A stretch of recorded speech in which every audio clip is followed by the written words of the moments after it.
যোৱাবাৰো মই আপোনালোকক কৈছোঁ 2030 চনলৈ অসমত বিদ্যুতৰ চাহিদা 5,000 মেগাৱাট হ'ব আৰু 2035 চনলৈ অসমত বিদ্যুতৰ চাহিদা প্ৰায় 7,000 মেগাৱাট হ'ব। বৰ্তমান অসমত আমি উৎপাদন কৰোঁ 1,800 মেগাৱাট। এতিয়া ইমান বিদ্যুৎ যদি আমি বাহিৰৰ পৰা কিনিব লাগে তেতিয়াহ'লে বিদ্যুতৰ পাৰ ইউনিট কষ্ট মানুহে 2030 চনলৈ বহুত দিব লাগিব। সেইবাবে আমি অসমত দুটা তিনিটা জাগা চাই আছোঁ য'ত নেকি আমি 3,000 মেগাৱাট 3,400 মেগাৱাটছৰ আমি তাপবিদ্যুৎ প্ৰকল্প কৰিব পাৰোঁ। কিন্তু আমাৰ অসমত যিহেতু কয়লা নাই, আমি ঝাৰখণ্ডৰ পৰা কয়লা আনিব লাগিব। সেইকাৰণে এই প্ৰকল্পটো আমি ধুবুৰী বা গোৱালপাৰা জিলাতে বা বঙাইগাঁও জিলাতে কৰিব লাগিব, কাৰণ নহ'লে খৰচ বাঢ়ি গৈ থাকিব আৰু যিমানে খৰচ বাঢ়িব বিদ্যুতৰ মূল্যও সিমানে বাঢ়ি গৈ থাকিব। সেইকাৰণে আমি গোৱালপাৰা জিলাত এটা, ধুবুৰী জিলাত এটা আৰু কোকৰাঝাৰ জিলাত এটা, তিনিটা স্থান আমি নিৰ্বাচন কৰিছিলোঁ আৰু তিনিওটা স্থানৰে আমি ক'ত কম বেছি মেৰিটছ ডিমেৰিটছ তাক আমি চাই আছোঁ। এতিয়ালৈকে কোনো কথা চূড়ান্ত হোৱা নাই। এই টেণ্ডাৰটো আহোঁতে কমচে কম আৰু আমাক 2 মাহ লাগিব, সেইকাৰণে আমি কৰি আছোঁ।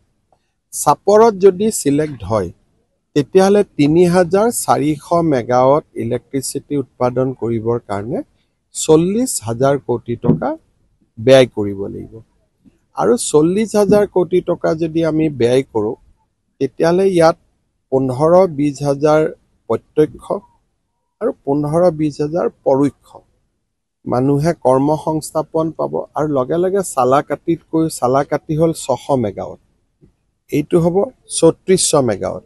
গতিকে চালাকাটিতকৈ ডাঙৰ এখন টাউনশ্বিপ নিৰ্মাণ হ'ব। সেইবাবে আমি চাইছোঁ যে কোনটো জাগাত তাত ওচৰত পানী লাগিব, ওচৰত ৰেলৱে ষ্টেচন লাগিব, ওচৰত নেশ্যনেল হাইৱে লাগিব আৰু মানুহৰো সহযোগিতা লাগিব। সেইবাবে যোৱা 2-3 মাহ ধৰি মই প্ৰচেষ্টা কৰিছোঁ যাতে এডোখৰতো নহ'ব, দুডোখৰ যাতে ভাল মাটি আমি পাব পাৰোঁ। কাৰোবাৰ পট্টা নাই, তেওঁলোকক চৰকাৰী নিয়মত এককালীন সাহায্য দিয়াৰ নিয়ম আছে, আইনত যি আছে সেইমতে। আৰু য'ত ইটা ভাটা আছে তাতে মাটিৰ যিটো আজিৰ জোনেল ভেলু তাতকৈ 3 গুণ বেছি পইচা পাব। যদি জোনেল ভেলু ইয়াত 9 লাখ, তেওঁলোকে 27 লাখ টকা পাব। গতিকে কাকো আমি ক্ষতি হ'ব নিদিওঁ। হাইৱে বনালে যেনেকৈ মানুহে নিজে মাটি এৰি দিয়ে মৰমতে, কাৰণ ভাল পইচাও পায়, বেলেগ কামো কৰিব পাৰে। গতিকে যিসকলৰ ম্যাদী পট্টাৰ মাটি আছে তেওঁলোকে উপযুক্ত ক্ষতিপূৰণ পাব। কিন্তু যোনে এনে বহি আছে তেওঁলোকে চৰকাৰী নিয়মমতে একো নাপায়। কিন্তু মই এটা প্ৰতিশ্ৰুতি দিছোঁ যে তেওঁলোককো আমি সহায় কৰাৰ বাবে চেষ্টা কৰিম যদি চাপৰ নিৰ্বাচিত হয়। এতিয়ালৈকে কনফাৰ্ম হোৱা নাই যে ইয়াতেই হ'ব, 2-3 জেগা আমি চাই আছোঁ।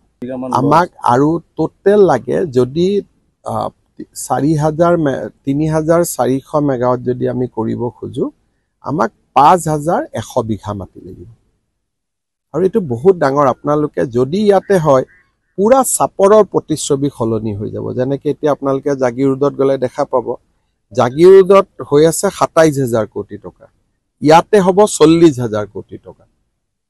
আৰু ইয়াৰো এখন টেণ্ডাৰ হ'ব, কোনোবাই কৈছে আদানী আহিব, কোনোবাই কৈছে অমুক আহিব, চবেই মাত্ৰ ট্ৰায়েল মাৰি আছে। কোনে পাব সেইটো টেণ্ডাৰ হ'ব। টেণ্ডাৰত যোনে আটাইতকৈ কম খৰচত মানুহক ইলেক্ট্ৰিচিটি দিম বুলি ক'ব তেওঁহে কামটো পাব।